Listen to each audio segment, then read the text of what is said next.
Hello. October is an exciting month in the Law Society calendar with the opening of the legal year, our Excellence Awards and of course the party conference season. Earlier this month I spoke to an audience of around 750 lawyers at the International Association of Young Lawyers Congress held here in London. I was invited to share the platform with Michael Gove and Shami Chakrabarti. It provided an excellent opportunity for me to talk about what the rule of law actually looks like for lawyers wherever they practice around the globe. Have a look at the Law Society website for a copy of my speech. I've now launched the Law Society's Business and Human Rights Programme. As solicitors, whether working in-house or in private practice, this means using our influence to help deal with human rights abuses like child or forced labour, which, for example, could occur within a complex web of supply chains for a manufacturing business, or perhaps the reputational or financial issues for the client which might follow if they've not been advised of the consequences. We've organised a series of expert-led events around the country to seek your views and help us to shape our business and human rights guidance.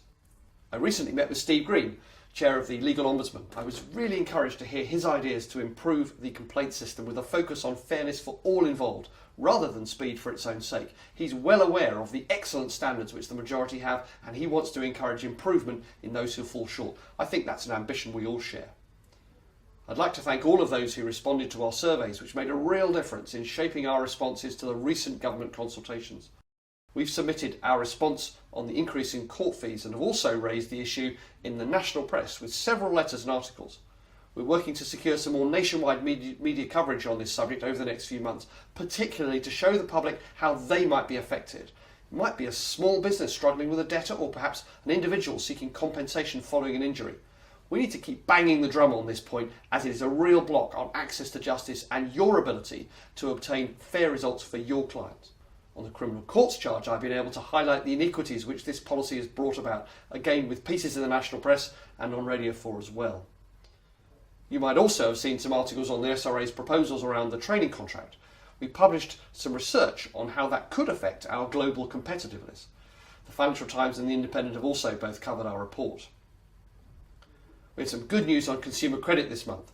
I'm pleased to say that the SRA has listened to the profession and, after presentation of the evidence and representations from the Law Society, has chosen to continue as a designated body for the regulation of consumer credit activity.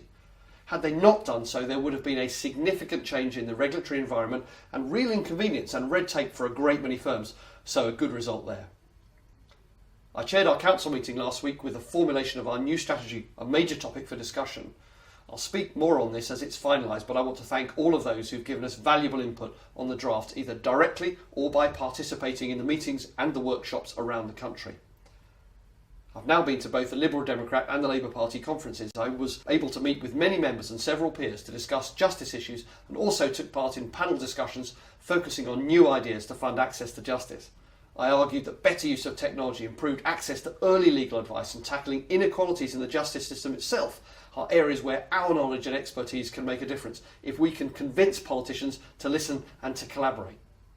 Today, 1st of October, we celebrate the opening of the legal year. This great event commemorates the principles of defending access to justice and the rule of law.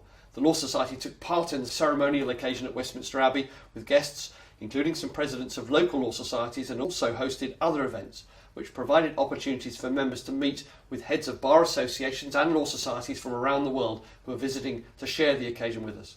It's a really clear demonstration that this is the origin and we are the guardians of the rule of law, and I'm proud to lead our profession in those celebrations. We know the government is announcing the results of the tender for criminal legal aid contracts. We're putting together a package of advice to help firms affected by the changes, including roadshows throughout England and Wales, particularly designed for those who were not successful in their bids, even where they still retain an own client contract. I'll be in touch again soon. In the meantime, you can stay up to date with what I'm doing by following me on Twitter @LawSocPresident. Thank you.